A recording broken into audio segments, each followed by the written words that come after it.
Hi, my name is Ty Tessmann, and today I'm going to show you how I solder in my Hobbywing XR10 Pro with the G3 motor in my XRAY XB4 21 car. Let's get started. Okay, so as you can see, I have the speed control mounted in the car, the capacitor stuck down, and I've also resoldered these wires to be at a 90-degree angle from the speed control, just for a little bit neater finish. I wouldn't recommend doing this unless you're a fairly experienced solderer, but I like to do that with my car just to make it look a little cleaner. And I've also shortened the capacitor wires too, just to kind of clean everything up and make the wires short as possible, because you don't want a bunch of extra wire around and possibly get stuck in something. So let's get started. I'm going to start with the first wire, the motor A wire.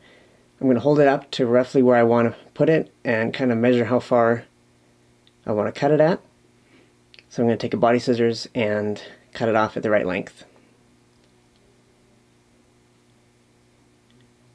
Then I'm going to take scissors and cut the covering off, expose a little bit of wire so I can tin it.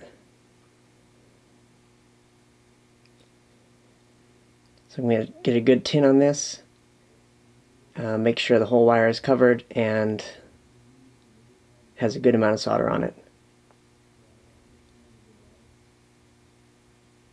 Then I'll also do the motor as well, the motor tabs. As you can see there, everything's tinned nice and ready to be soldered. So I'm going to solder that on, and depending on how your setup is, you might need to use pliers because the wire does get kind of warm, but if you're quick about it, you can usually get away with it without. But if you need to, pliers can be handy. So the first motor wire is in. I'm going to go to the next one and do the same process again, measure it, cut it, and cut the silicone wrap off.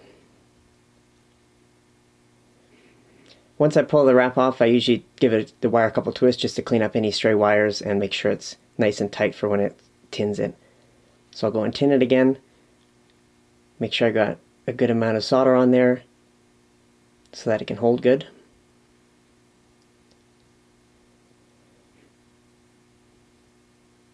I'm going to do this one so you guys can see what's going on. I tilted the car a little bit. I'm going to tin the motor.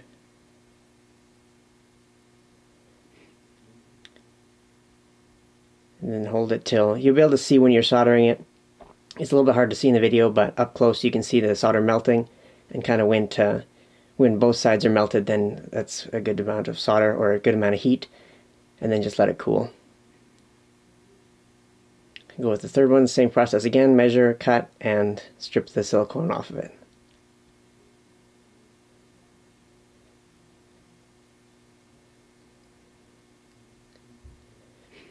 And again, just give the wire a couple wraps just to make sure everything's cleaned up. Solder it good, or tin it good, sorry. And make sure you got a good burn or a good melt in there that you're going to have enough solder to hold it onto the motor, because depending on what temperatures you're running in, this stuff can get hot, so you want to make sure you have a good solder.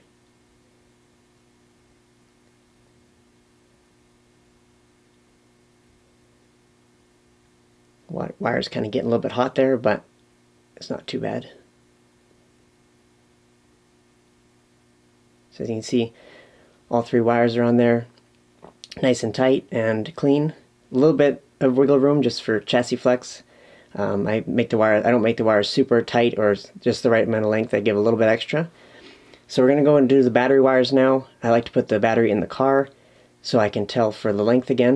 I'm going to start with a negative wire, wrap it around here so it's nice and has a good amount of room from the spur gear so as not to get caught up in there. And I'll mark it and cut it off again and strip the silicone off.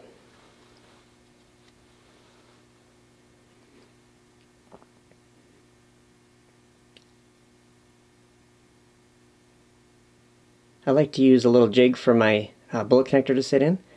That way it holds it tight and I don't have to worry about it moving around. So tin that.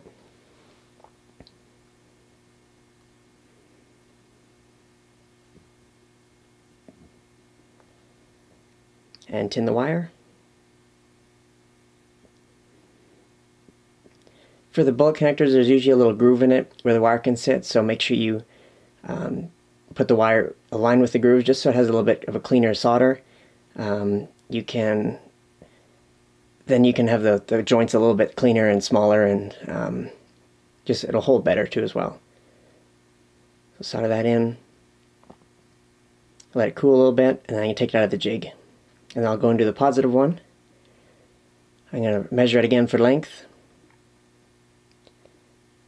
and cut it off and strip the silicone off of it.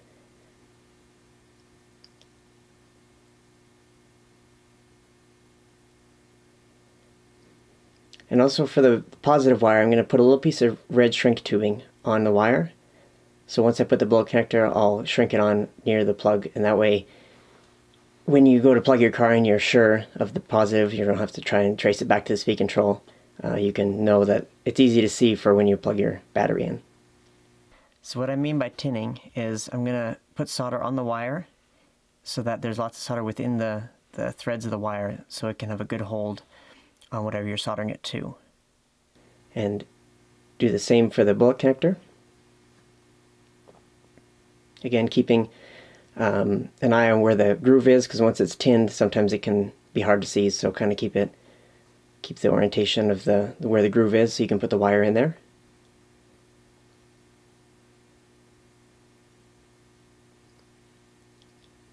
Solder that in, get a nice good melt.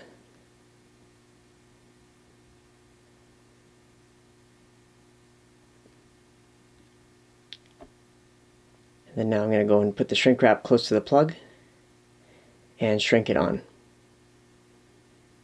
This way there's less chance of plugging something in backwards if you can see the red wire right there. So that's how I do my speed control. It's motor soldering and battery soldering. Hopefully you guys enjoyed the video, and thanks for watching.